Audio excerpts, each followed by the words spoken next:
अस्सलाम वालेकुम। Mindful living with Ghazala पे आने का शुक्रिया। अगर हो सके तो लाइक, शेयर और सब्सक्राइब कर दीजिए, इससे मेरी हिम्मत अफजाई होती है। बहुत से लोग जब नए शहर को एक्सप्लोर करने जाते हैं तो सबसे पहले वहाँ के मॉल्स और शॉपिंग सेंटर्स को ढूंढते हैं।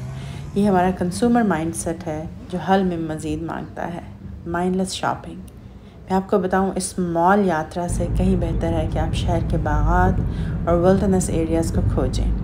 वहाँ जाने से आपकी आंखों को तरावट, कानों को परिंदों की आवाज़ और आपके मसल्स को मजबूती और दिल को सुकून मिलेगा। आप एकदम ताज़ा दम होकर निकलेंगे।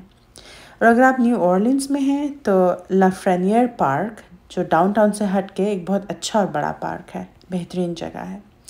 155 एकड़ पर मुहित इस पार्क में झील, swamp, picnic spot, soccer ground और वॉकिंग ट्रैक है। चूँकि ये जगह बर्ड सैंक्चुरी भी है तो आपको तरह तरह के एक्जॉटिक परिंदे भी नज़र आएंगे।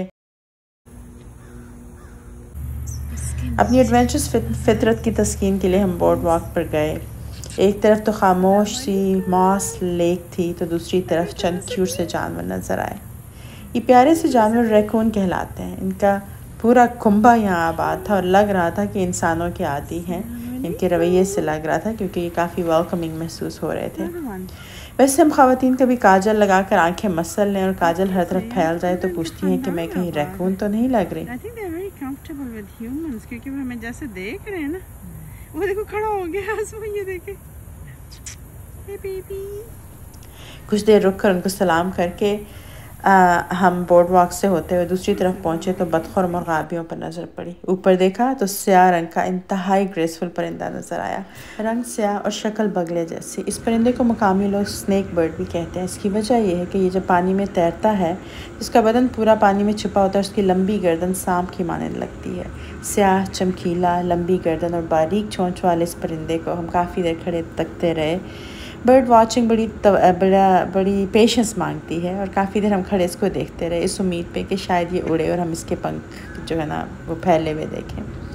लेकिन हमारी ये कोशिश नाकाम गई। इस परिंदे का इरादा था कि बस सारी शाम अपनी प्रूनिंग करे और उसके बाद रात यहीं पे गुजारे।